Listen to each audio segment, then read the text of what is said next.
ஈரானுக்கு எதிராக அணு ஆயுதத்தினை பயன்படுத்துவதற்காக டொனால்ட் ட்ரம்பினுடைய நிர்வாகத்திற்குள் பேச்சுவார்த்தைகள் மேற்கொள்ளப்பட்டு வருகின்றதா? ஈரானின் பீகாக்ஸ் மலைத்தொடரை இலக்கு வைத்து அணு ஆயுத தாக்குதல்களை மேற்கொள்வதற்கு திட்டமிடுகின்றார்களா? உத்தியோகபூர்வமாக முடிவுக்கு வந்த அமெரிக்க ஈரான் புரிந்துணர்வு ஒப்பந்தமும் டொனால்ட் ட்ரம்ப் வெளியிட்டிருக்கக்கூடிய புதிய மிரட்டல்களும் டொனால்ட் ட்ரம்பினுடைய கருத்துக்களும் இதற்கான பதிலடிகளும் உச்சப்போர் பதற்றமும். சவுதி அரேபியாவின் இராணுவ சரக்கு கப்பலை இலக்கு வைத்து யெமன் ஹவுதிகள் மேற்கொண்டிருக்கக்கூடிய வீரியமான தாக்குதல்களும் கொத்து கொத்தாக அளிக்கப்பட்டிருக்கக்கூடிய சவுதி அரேபிய அதிகாரிகளும் படைகளும். குர்திஸ்தான் பிரதமரின் அலுவலகத்தை இலக்கு வைத்து ஈரான் மேற்கொண்டிருக்கக்கூடிய ட்ரோன் தாக்குதல்களும் பற்றி எரியும் குர்திஸ்தானும். ஒரு அமெரிக்க அதிகாரியை கொலை செய்பவருக்கு $30,000 வழங்குவதாக அறிவித்திருக்கக்கூடிய ஈரானிய இராணுவ தளபதியும் அதிரடியான அறிவிப்புகளும்.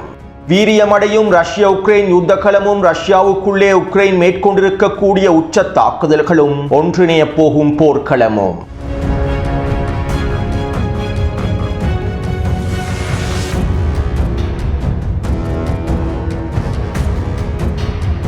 நேற்றைய தினம் ரஷ்யாவின் தலைநகரான மாஸ்கோவையும் மாஸ்கோவுக்கு தெற்கு பகுதியிலே இருக்கக்கூடிய பல முக்கியமான பிரதேசங்களையும் இலக்கு வைத்து உக்ரைன் உச்ச தாக்குதல்களை மேற்கொண்டிருந்தது. ரஷ்யா உக்ரைன் போர் ஆரம்பிக்கப்பட்டதிலிருந்து மேற்கொள்ளப்பட்டிருக்கக்கூடிய மிகப்பெரிய ட்ரோன் தாக்குதலாகவே இந்த தாக்குதல்கள் அமைந்துள்ளன.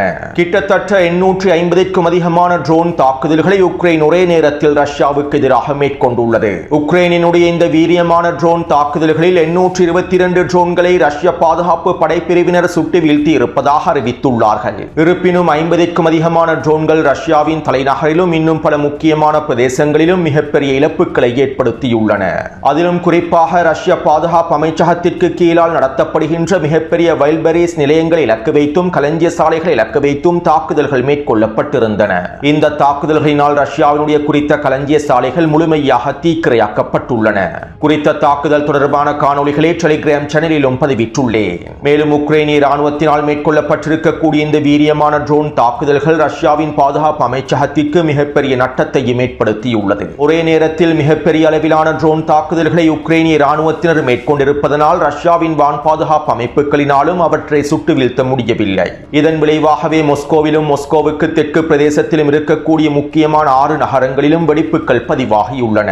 கடந்த ஒரு மாதமாக ரஷ்யா உக்ரைன் போரானது வீரியமடைந்து வருகின்றது.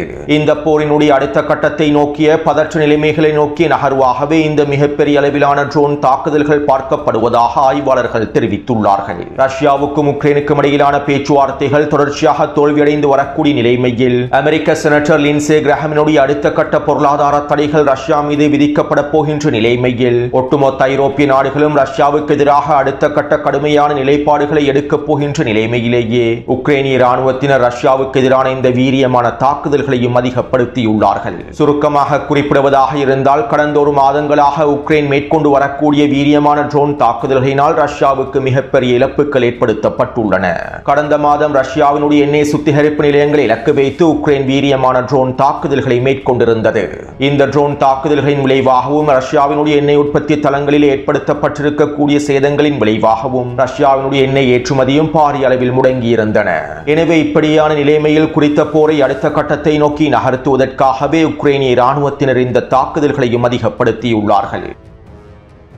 அத்தோடு ரஷ்யா உக்ரைன் போரினுடைய விரிவாக்கமும் மத்திய கிழக்கு பிராந்தியத்திலே ஈரானுக்கு எதிரான அடுத்த கட்ட போரினுடைய விரிவாக்கமும் நிச்சயமாக ஒரே புள்ளியில் சந்திக்கும் என பல மாதங்களுக்கு முன்பே நான் காணொளிகளில் தெளிவாக குறிப்பிட்டிருந்தேன்.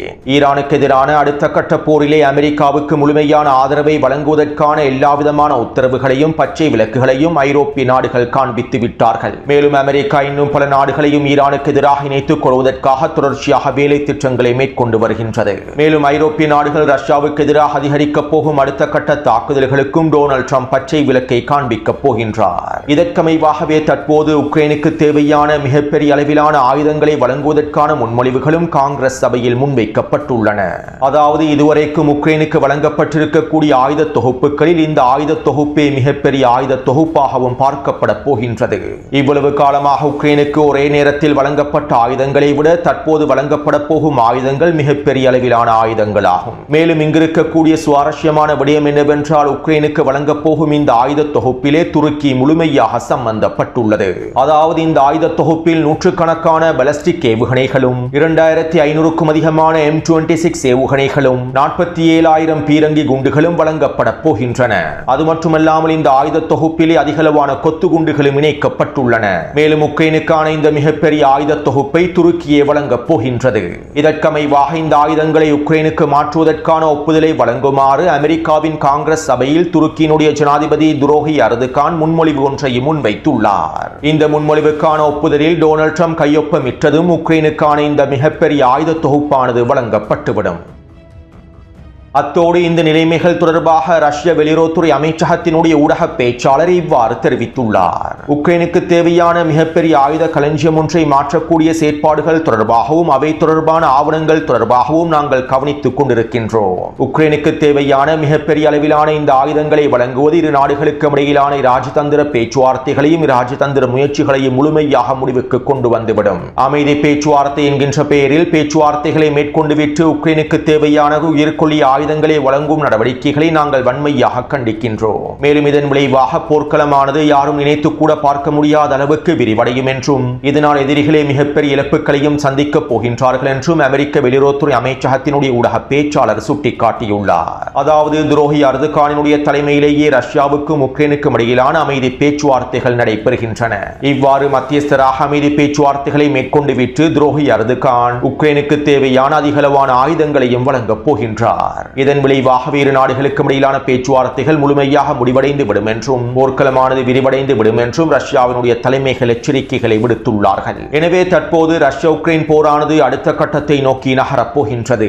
உக்ரைனினுடைய இந்த உச்ச தாக்குதல்களுக்கு பதிலடியாக ரஷ்யாவும் உச்ச தாக்குதல்களை மேற்கொள்ளப் போகின்றது. மேலும் உக்ரைனுக்கு தேவையான மிகப்பெரிய அளவிலான ஆயுதங்களை துருக்கி வழங்கியதற்கு பின்பு ரஷ்யா உக்ரைன் போரும் மத்திய கிழக்கு போரும் ஒரே புள்ளியை நோக்கி நகரும். மேலும் இந்த போர்க்களம் ஒன்றிணைவது மிகப்பெரிய உலக போராகவே மாறும். இன்னும் ஒரு விதத்தில் குறிப்பிடுவதாக இருந்தால் தற்போது இந்த போர்க்கள ஒன்றிணைவானது ஆரம்பித்து விட்டது. ஈரானுக்கு எதிரான அடுத்த கட்ட போரும் அடுத்த கட்ட நகர்வுகளும் இன்னும் 6 மாதத்திற்குள்ளே மேற்கொள்ளப்பட போகும் இராணுவ நடவடிக்கைகளுமே இந்த உலக போரினுடைய பாதையை தீர்மானிக்கப் போகின்றது. சீனாவினுடைய அரசியல் ஆய்வாளர் பேராசிரியர் ஜியாங் கூறுவதை போன்று 2027ஆம் ஆண்டு உலகம் மிகப்பெரிய போரை சந்திக்கப் போகின்றது என்பதனையும் எங்களுக்கு தெளிவாக புரிந்து கொள்ள முடியும். அடுத்து டொனால்ட் ட்ரம்ப் ட்ரூத் சோஷியல் தளம் வழியாக தென்கொரியாவுடனான இராணுவ தொடர்புகளை துண்டிக்கப் போவதாக அறிவித்துள்ளார். ஈரான் இஸ்லாமிய குடியரசுக்கு எதிராக செயற்படுவதற்காகவும் ஈரான் இஸ்லாமிய குடியரசினுடைய அணு ஆயுத வேலை திட்டங்களை முடிவுக்கு கொண்டு வருவதற்காகவும் நீங்கள் எங்களோடு இணைந்து கொள்கின்றீர்களா என நான் சில நாட்களுக்கு முன்பு தென்கொரியாவினுடைய ஜனாதிபதியிடம் கேட்டேன். அவர் அதற்கு வேண்டாம் நன்றி என பதில் வழங்கிவிட்டார். தென்கொரியாவினுடைய இராணுவத்தை பலப்படுத்துவதற்காகவும் இராணுவ வேலை திட்டங்களுக்காகவும் அமெரிக்கா மிகப்பெரிய பணத்தை செலவழித்து வருகின்றது.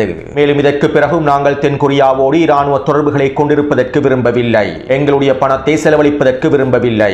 இதனால் தென்கொரிய இராணுவத்தோடு இணைந்து மேற்கொள்ளக்கூடிய பயிற்சிகள் அனைத்தையும் முழுமையாக ரத்து செய்யுமாறு அமெரிக்க இராணுவத்திற்கு நான் உத்தரவிட்டுள்ளேன். மேலும் வடகொரிய ஜனாதிபதியோடு நான் நல்லுறவையே பேணுகின்றேன் என்றும் டொனால்ட் ட்ரம்ப் குறித்த பதிவிலே குறிப்பிட்டுள்ளார். ஏற்கனவே தென்கொரியாவில் இருக்கக்கூடிய அதிகளவான அமெரிக்க வான் பாதுகாப்பு அமைப்புகள் ஐக்கிய அரபு அமீரகத்திலும் சவுதி அரேபியாவிலும் களமிறக்கப்பட்டு விட்டன. ஈரானுக்கு எதிரான 40 நாள் போரின் போது தென்கொரியாவில் இருக்கக்கூடிய அதிகளவான வான் பாதுகாப்பு அமைப்புகள் மத்திய கிழக்கு பிராந்தியத்தை நோக்கி நகர்த்தப்பட்டிருந்தன.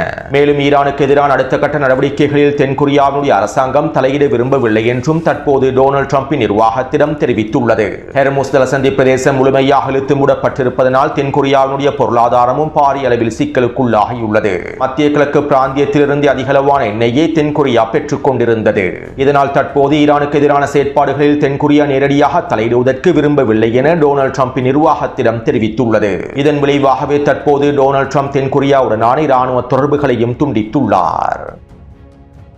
அடுத்து டொனால்ட் ட்ரம்ப் மக்கா ஒப்பந்தம் தொடர்பாகவும் ட்ரூத் சோஷியல் தளத்தில் இவ்வாறு பதிவிட்டிருந்தார். சமீபத்தில் சவுதி அரேபியா, துருக்கி மற்றும் பாகிஸ்தான் ஆகிய நாடுகள் மக்கா கூட்டு ஒப்பந்தத்தில் கையொப்பமிட்டுள்ளார்கள். இந்த பாதுகாப்பு ஒப்பந்தத்தை நினைத்து நான் மகிழ்ச்சி அடைகின்றேன். இந்த மத்திய கிழக்கு பிராந்திய நாடுகள் ஒன்றிணைய வேண்டியது மிக முக்கியமான தேவையாகும். இறுதியிலே தங்களை அர்த்தமுள்ள வழியில் பாதுகாத்துக் கொள்வதற்காகவே இந்த ஒன்றிணைவு மேற்கொள்ளப்பட்டுள்ளது.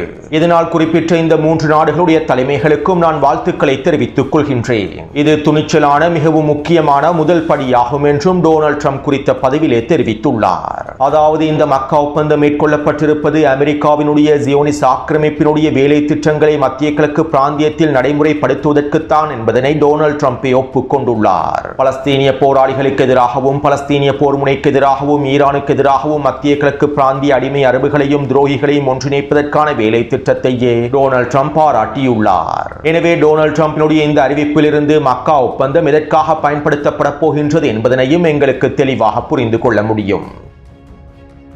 அடுத்து நேற்றைய தினத்தோடு அமெரிக்காவுக்கும் ஈரானுக்கும் இடையிலே மேற்கொள்ளப்பட்டிருந்த புரிந்துணர்வு ஒப்பந்தமானது உத்தியோகபூர்வமாக முடிவுக்கு வந்துள்ளது. வருகின்ற 21ஆம் தேதியே குறித்த புரிந்துணர்வு ஒப்பந்தம் முடிவுக்கு வருவதாக முன்னைய காணொலியில் தவறாக கூறிவிட்டேன். எனவே இவ்வாறு நேற்றைய தினம் அமெரிக்காவுக்கும் ஈரானுக்கும் இடையிலான புரிந்துணர்வு ஒப்பந்தம் உத்தியோகபூர்வமாக முடிவுக்கு வந்ததற்கு பின்பு புரிந்துணர்வு ஒப்பந்தத்தினுடைய 60 நாள் காலக்கெடு முடிவடைந்ததற்கு பின்பு ஈரானுக்கு எதிரான தாக்குதல்களை டொனால்ட் ட்ரம்ப் ஆரம்பிக்கப் போகின்றார் என்கின்ற செய்திகளை அமெரிக்க ஊடகங்கள் வெளியிட்டிருந்தன. மேலும் இதனை உறுதிப்படுத்தும் வகையிலேயே அமெரிக்க இராணுவ அதிகாரிகளும் தொடர்ச்சியான கருத்துக்களையும் சமூக ஊடக வலைத்தளங்களில் வெளியிட்டிருந்தார்கள். இதைத் தொடர்ந்து ஈரானிய வெளியுறவுத்துறை அமைச்சகத்தினுடைய ஊடக பேச்சாளர் பகே அவர்கள் இவ்வாறு தெரிவித்தார். அமெரிக்காவுடன் மேற்கொள்ளப்பட்டிருக்கக்கூடிய புரிந்துணர்வு ஒப்பந்தத்தின் 60 நாள் காலக்கெடுவானது முடிவடைந்து விட்டது. மேலும் இந்த புரிந்துணர்வு ஒப்பந்தத்தின் 60 நாள் காலக்கெடு என்கின்ற விதியிலே எங்களுக்கு எந்தவிதமான சம்பந்தமும் இல்லை. மேற்கொள்ளப்பட்ட புரிந்துணர்வு ஒப்பந்தத்தில் இருக்கக்கூடிய மிக முக்கியமான நிபந்தனைகளை அமெரிக்கா நிறைவேற்றவில்லை. ஈரானுக்கு எதிரான அனைத்து விதமான பொருளாதார தடைகளையும் நீக்குவதற்கும் ஈரானினுடைய அணுசக்தி தொடர்பான விவாதங்களை மேற்கொள்வதற்காகவுமே இந்த 60 நாள் காலக்கெடு விதிக்கப்பட்டிருந்தது. எங்களை பொறுத்தவரையில் இந்த 60 நாள் காலக்கெடு ஒரு விதியே அல்ல. ஈரான் இஸ்லாமிய குடியரசு ஒரு பொழுதும் காலக்கெடுகளுக்கும் அச்சுறுத்தல்களுக்கும் மிரட்டல்களுக்கும் அடிபணியாது. இதனால் காலக்கெடு முடிவடைந்திருப்பதாக வெளியாகக்கூடிய செய்திகளில் நாங்கள் எந்த விதமான முக்கியத்துவத்தையும் வழங்குவதில்லை. எங்களுடைய ஆயுதப்படைகள் முழுமையாக தயாராகவே இருக்கின்றன. நாங்கள் அனைத்து நிலைமைகளுக்கும் முழுமையாக தயாராகவே இருக்கின்றோம். ஹெர்முஸ் ஜலசந்தி பிரதேசத்திலே ஒரு பொதுவான பாதையை திறப்பதற்காக ஓமானோடு மேற்கொள்ளப்பட்டிருக்கக்கூடிய பேச்சுவார்த்தைகளும் இறுதி செய்யப்படவில்லை. அமெரிக்காவினுடைய அச்சுறுத்தல்கள் தொடரும் வரையில் இந்த ஒப்பந்தத்தை இறுதி செய்ய முடியாது. மேலும் நாங்கள் எங்களுடைய நிலைப்பாடுகளில் உறுதியாகவே இருக்கின்றோம். ஈரானுக்கு எதிரான தாக்குதல்கள் ஆரம்பிக்கப்பட்டால் நாங்கள் உச்ச பதிலடிகளை வழங்குவோம் என ஈரானிய வெளியுறவுத்துறை அமைச்சகத்தினுடைய ஊடக பேச்சாளர் பதில் வழங்கியுள்ளார். இதைத் தொடர்ந்து இன்று மாலை நடைபெற்ற ஊடக சந்திப்பிலே ஃபாக்ஸ் நியூஸ் ஊடகத்திடம் டொனால்ட் ட்ரம்ப் இவ்வாறு தெரிவித்தார். நாங்கள் ஹெர்முஸ் ஜலசந்தி பிரதேசத்தை முழுமையாக கட்டுப்படுத்துவோம். ஹெர்முஸ் ஜலசந்தி பிரதேசம் அமெரிக்காவினுடைய கட்டுப்பாட்டில் தான் இருக்கின்றது. ஈரானுக்கு எதிராக நாங்கள் உச்ச பொருளாதார தடைகளை விதித்துள்ளோம். ஈரானை எங்களுடைய கடற்படையினால் முற்றுகையிட்டுள்ளோம். மேலும் இந்த விடயத்திலே நாங்கள் ஈரானுக்கு எதிராக எடுக்கக்கூடிய முடிவுகளில் ஓமான் மீண்டும் தலையிடுமாக இருந்தால் நாங்கள் ஓமானுக்கு எதிராகவும் குண்டுமலை தாக்குதல்களை மேற்கொள்வோம். தற்போது ஈரானுக்கு ஒரே ஒரு வாய்ப்பு மாத்திரமே இருக்கின்றது. ஈரான் சரணடைவதற்கான வெள்ளை கொடியை உயர்த்த வேண்டும். ஈரானியர்கள் சிறந்த போக்கர் ஆட்டக்காரர்கள். ஆனால் அவர்கள் செத்துக் கொண்டிருக்கின்றார்கள். அவர்களுடைய இந்த ஆட்டம் நீண்ட நாட்களுக்கு செல்லாது. நாங்கள் இதுவரையிலும் ஈரானுக்கு எதிராக குறைந்த அளவிலான வெடிமருந்துகளையே பயன்படுத்தி இருக்கின்றோம். எங்களுக்கு தேவையான அதிகளவான வெடிமருந்துகள் தயாராகவே இருக்கின்றன. அமெரிக்காவிடம் அதிகளவான நடுத்தர ஆயுதங்கள் இருக்கின்றன. அதே போன்று ஈரானிய IRGC இராணுவத்தின் சில தலைமைகளோடு நாங்கள் மறைமுகமாக தொடர்புகளை வைத்துள்ளோம். IRGC இராணுவத்தோடு நாங்கள் நேரடியாக பேசிக் கொண்டிருக்கின்றோம். ஈரானுக்கு நாங்கள் யார் என்பதனை முழுமையாக காண்பிப்போம் என டொனால்ட் ட்ரம்ப் ஃபாக்ஸ் நியூஸ் ஊடகத்திடம் மிரட்டல்களை வெளியிட்டுள்ளார். டொனால்ட் ட்ரம்பினுடைய இந்த அறிவிப்புகளை தொடர்ந்து ஈரானிய IRGC இராணுவத்தின் ஊடக பேச்சாளர் பிரிகேடியர் ஜெனரல் மொஹாபி அவர்கள் தஸ்னீம் ஊடகத்திடம் இவ்வாறு தெரிவித்தார். போர் தொடர்பான பிரச்சனைகள் குறித்து அமெரிக்கா IRGC தளபதிகளோடு பேச்சுவார்த்தைகளை மேற்கொள்கின்றது என டொனால்ட் ட்ரம்ப் வெளியிட்டிருக்கக்கூடிய கருத்துக்களை நாங்கள் முழுமையாக நிராகரிக்கின்றோம். IRGC தளபதிகளுக்கும் அமெரிக்காவுக்கும் இடையில் எந்தவிதமான பேச்சுவார்த்தைகளும் நடக்கவில்லை. போர்க்களத்தில் ஏற்பட்டிருக்கக்கூடிய தோல்வியையும் ஈரானுக்கு எதிரான இலக்குகளை அடைந்து கொள்வதில் ஏற்பட்டிருக்கக்கூடிய தோல்வியையும் மூடி மறைப்பதற்கு டொனால்ட் ட்ரம்ப் இவ்வாறான போலி பிரச்சாரங்களை மேற்கொள்கின்றார். மேலும் டொனால்ட் ட்ரம்பினுடைய இந்த பொய்யானது அவரையே ஏமாற்றப் போகின்றது. போரினால் ஏற்பட்டிருக்கக்கூடிய விரக்தியும் தோல்வியும் இவருடைய இந்த கருத்துக்களில் இருந்து வெளிப்படுகின்றது என மேஜர் ஜெனரல் மொஹாபி அவர்கள் பதில் வழங்கியுள்ளார். அத்தோடு டொனால்ட் ட்ரம்ப் தற்போது வெளியிட்டிருக்கக்கூடிய கருத்துக்கள் ஒரு மிகப்பெரிய போரொன்றை ஆரம்பிப்பதற்கு முன்பு களத்திலே சிக்கல்களை ஏற்படுத்துவதற்காகவும் சூழ்ச்சி திட்டங்களை வகுப்பதற்காகவும் ஈரானிய களத்திற்குள்ளே பதற்றங்களை அதிகரிப்பதற்காகவும் வெளியிடக்கூடிய கருத்துக்களாகவே அமைந்துள்ளன. 40 நாள் போருக்கு முன்பும் டொனால்ட் ட்ரம்ப் இவ்வாறான பிரச்சாரங்களையே மேற்கொண்டிருந்தார். இவை அனைத்தும் யுத்த களத்தில் உளவியல் ரீதியாக தாக்கத்தை ஏற்படுத்தக்கூடிய பிரச்சாரங்களாகும். ஒரு மிகப்பெரிய தாக்குதல் ஒன்றை ஆரம்பிப்பதற்கு முன்பே இவ்வாறான உளவியல் ரீதியான தாக்கத்தை ஏற்படுத்தக்கூடிய பிரச்சாரங்களை மேற்கொள்வார்கள். இதன் அடிப்படையிலேயே தற்போது டொனால்ட் ட்ரம்பும் இந்த பிரச்சாரங்களை மேற்கொண்டு வருகின்றார். அதே நேரம் இந்த பிரச்சாரங்களின் மூலமாக ஈரானிய களத்தில் எந்தவிதமான சிக்கல்களும் ஏற்பட போவதில்லை. அத்தோடு அமெரிக்காவினுடைய முன்னாள் செனட்டர் மற்றும் மிக முக்கியமான பிரதிநிதியாக இருக்கக்கூடிய மார்ஜோரி டெய்லர் கிரீன் அவர்கள் இவ்வாறு தெரிவித்துள்ளார். டொனால்ட் ட்ரம்பினுடைய நிர்வாகத்திலும் அமெரிக்க இராணுவத்திலும் நடைபெற்று வரக்கூடிய திட்டமிடல் கூட்டங்களிலே அவர்கள் ஈரானுக்கு எதிராக அணு ஆயுதத்தினை பயன்படுத்துவது தொடர்பாக விவாதித்து வருகின்றார்கள். ஆம், நீங்கள் அனைவரும் படித்தது சரிதான். நான் ஒன்றும் ஊகிக்கவில்லை. என்னுடைய இந்த கருத்துக்கள் உண்மையானவை.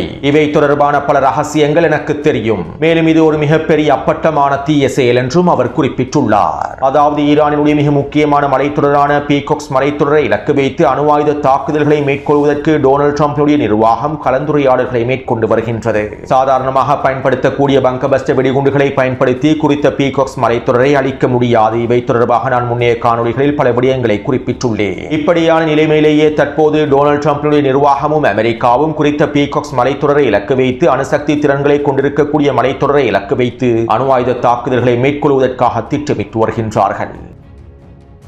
இப்படியான நிலைமையில் ஈரானிய இராணுவ தளபதி அமீர் ஹத்தாமி அவர்கள் இவ்வாறு தெரிவித்துள்ளார். குற்றவாளியான டொனால்ட் ட்ரம்பினுடைய கருத்துக்கள் அவருடைய விரக்தியையும் தோல்வியையும் உறுதிப்படுத்துகின்றன. சமீபத்திய நாட்களில் ஹெர்முஸ் ஜலசந்தி பிரதேசத்தை அமெரிக்காவின் பிராந்தியமாக அறிவிக்கப் போவதாகவும் குறித்த குற்றவாளி தெரிவித்திருந்தார். போரினால் விரக்தி அடைந்திருக்கக்கூடிய டொனால்ட் ட்ரம்ப் ஒரு விடயத்தினை தெளிவாக புரிந்து கொள்ள வேண்டும். இந்த பிராந்தியத்திலே நடைமுறையில் அமெரிக்காவினுடைய திறன்கள் முடிக்கப்பட்டு விட்டன.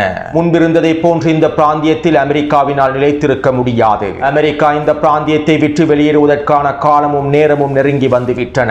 இதற்கு பிறகு அமெரிக்கா நினைத்ததை போன்றெல்லாம் ஹெர்முஸ் ஜலசந்தி பிரதேசத்தை அவர்களுக்கு கடக்க முடியாது. பாரசீக வளைகுடா பிரதேசத்திற்குள்ளே அவர்களுக்கு நுழையவே முடியாது. போருக்கு முன்பிருந்ததை போன்று பாரசீக வளைகுடா பிரதேசத்தையும் ஹெர்முஸ் ஜலசந்தி பிரதேசத்தையும் அமெரிக்காவினால் பயன்படுத்தவே முடியாது. போருக்கு முன்பிருந்த நிலைமை இதற்கு பிறகு ஒரு பொழுதும் திரும்ப வராது. மேலும் இந்த நிலைமைகள் நிச்சயமாக பிராந்தியத்திலே புதிய ஒழுங்கை தீர்மானிக்கும். தற்போது நாங்கள் மேற்கொண்டு வரக்கூடிய வேலை திட்டங்கள் அனைத்தும் புதிய ஒழுங்கை நோக்கிய வேலை திட்டங்களாகும். அதே நேரம் அமெரிக்கா மீண்டும் ஈரானுக்கு எதிரான ஆக்கிரமிப்பை ஆரம்பித்தால் எங்களுடைய அடுத்த கட்ட ஆஃபென்சிவ் தாக்குதல்கள் அவர்களுக்கு பேரிழப்பை ஏற்படுத்தும். மேலும் நாங்கள் அனைத்திற்கும் தயாராகவே இருக்கின்றோம். அனைத்து தாக்குதல் திட்டங்களுக்கும் தயாராகவே இருக்கின்றோம். அது மட்டுமல்லாமல் தற்போதைய சூழ்நிலையில் இந்த அறிவிப்பை வெளியிடுவதற்கு விரும்புகின்றேன். அதாவது ஒரு அமெரிக்க அதிகாரியை படுகொலை செய்யக்கூடிய ஈரானியர் ஒருவருக்கு நாங்கள் $30,000 பரிசாக வழங்கப் போகின்றோம். அமெரிக்க அதிகாரிகளையும் சிப்பாய்களையும் படுகொலை செய்பவர்களுக்கு வெகுமதிகளையும் வழங்கப் போகின்றோம் என ஈரானிய இராணுவ தளபதி அமீர் ஹத்தாமி அவர்கள் வெளிப்படையாக அறிவித்துள்ளார். அதாவது அமெரிக்கா தரைவழி தாக்குதல்களை ஈரானுக்குள்ளே ஆரம்பித்தால், அமெரிக்க படைகள் ஈரானிய களத்திலே களமிறங்கினால் ஒட்டுமொத்த ஈரானியர்களும் அமெரிக்க இராணுவத்திற்கு எதிராக களமிறங்குவார்கள் என்பது இதிலிருந்து உறுதிப்படுத்தப்படுகின்றது. அடுத்து ஈரான் குர்திஸ்தான் பிரதேசத்தை இலக்கு வைத்து தொடர்ச்சியான தாக்குதல்களை மேற்கொண்டு வருகின்றது. இதற்கமைவாக நேற்றிரவு குர்திஸ்தானினுடைய பிரதமராக செயற்படக்கூடிய பர்சானியின் தனிப்பட்ட அலுவலகத்தை இலக்கு வைத்தும் குர்திஸ்தான் உளவு தலைமையகத்தை இலக்கு வைத்தும் உச்ச ட்ரோன் தாக்குதல்கள் மேற்கொள்ளப்பட்டுள்ளன. இந்த தாக்குதலிலே பர்சானியின் அலுவலகம் அளிக்கப்பட்டிருப்பதாகவும் குர்திஸ்தான் உளவு தலைமையகம் சிதைக்கப்பட்டிருப்பதாகவும் பல அதிகாரிகளும் சிப்பாய்களும் கொல்லப்பட்டிருப்பதாகவும் உறுதிப்படுத்தப்பட்டுள்ளன. அதே நேரம் சில ஆதாரங்கள் இது ஒரு ஃபால்ஸ் பிளாக் தாக்குதல் திட்டம் என குறிப்பிட்டுள்ளன. ஆனால் உண்மை தற்போது ஈரான் எந்தவிதமான வரம்பும் இல்லாமல் தாக்குதல்களை மேற்கொண்டு வருகின்றது என்பதே யதார்த்தமான உண்மையாகும். அதுவும் குர்திஸ்தான் பிரதேசத்தில் இருக்கக்கூடிய ஒட்டுமொத்த அச்சுறுத்தல்களையும் முடிவுக்கு கொண்டு வரும் நோக்கத்தோடு ஈரான் இந்த தாக்குதல்களை வீரியமாக மேற்கொண்டு வருகின்றது என்பதும் குறிப்பிடத்தக்க விடயமாகும். அடுத்து யமனின் களத்திலே யமன் ஹவுதி இராணுவத்தினர் சவுதி அரேபிய படைகளையும் சவுதி அரேபிய கூட்டுப்படைகளையும் பொளந்து கட்டி வருகின்றார்கள். யமன் ஹவுதிகளுடைய இந்த வீரியமான தொடர்ச்சியான தாக்குதல்களினால் சவுதி அரேபியாவுக்கும் அதனுடைய கூட்டுப்படைகளுக்கும் மிகப்பெரிய பேரிழப்பு ஏற்படுத்தப்பட்டு வருகின்றது. இதற்கமைவாக இன்று அதிகாலை வேளையில் மோக்கா துறைமுகத்திற்கு அருகாமையில் சென்று கொண்டிருந்த மோக்கா துறைமுகத்தினுடைய தெற்கு பிரதேசத்திலே களமிறங்குவதற்கு தயாராக இருந்த சவுதி அரேபியாவினுடைய அரசு இராணுவத்தின் கடற்படைக்கு சொந்தமான மிகப்பெரிய தரையிறங்கும் கடற்படை படையை இலக்கு வைத்தும் தாக்குதல்கள் தாக்குதல்கள் மேற்கொள்ளப்பட்டுள்ளன.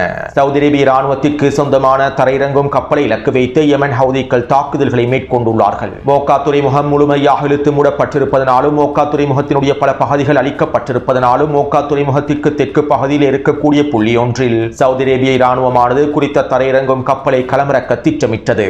சவுதி அரேபிய கூட்டுப்படைகளுக்கு தேவையான ஆயுதங்களை குறித்த கப்பலில் கொண்டு வரப்பட்டிருந்தன.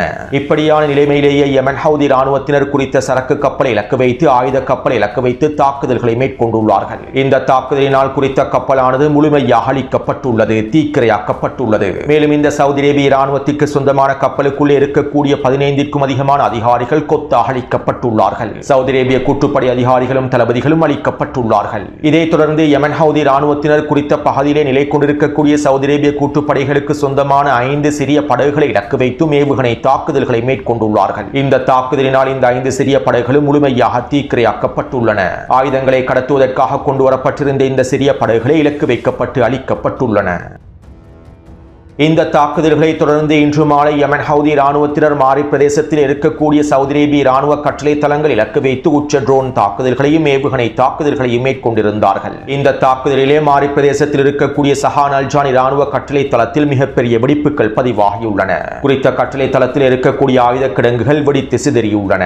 மேலும் தற்போது மாரி பிரதேசத்தில் இருக்கக்கூடிய பல நிலைகளை இலக்கு வைத்து யமன் ஹவுதி ராணுவத்தினர் உச்ச ட்ரோன் தாக்குதல்களை மேற்கொண்டு வருவதாகவும் தகவல்கள் வெளியாகியுள்ளன. அதே போன்று தரைவழி தாக்குதல்களிலும் உச்ச மோதல்கள் நடைபெற்று வருவதாகவே தெரிவிக்கப்படுகின்றது. எனவே எல்லா திசையிலும் போர் முனையானது உச்சக்கட்டத்தை நோக்கி நகர்ந்து கொண்டிருக்கின்றன. அத்தோடு இந்த காணொலி தொடர்பான கருத்துக்களை பதிவிடுங்கள். தொடர்ந்து என்னுடன் இணைந்திருங்கள். நன்றி, வணக்கம்.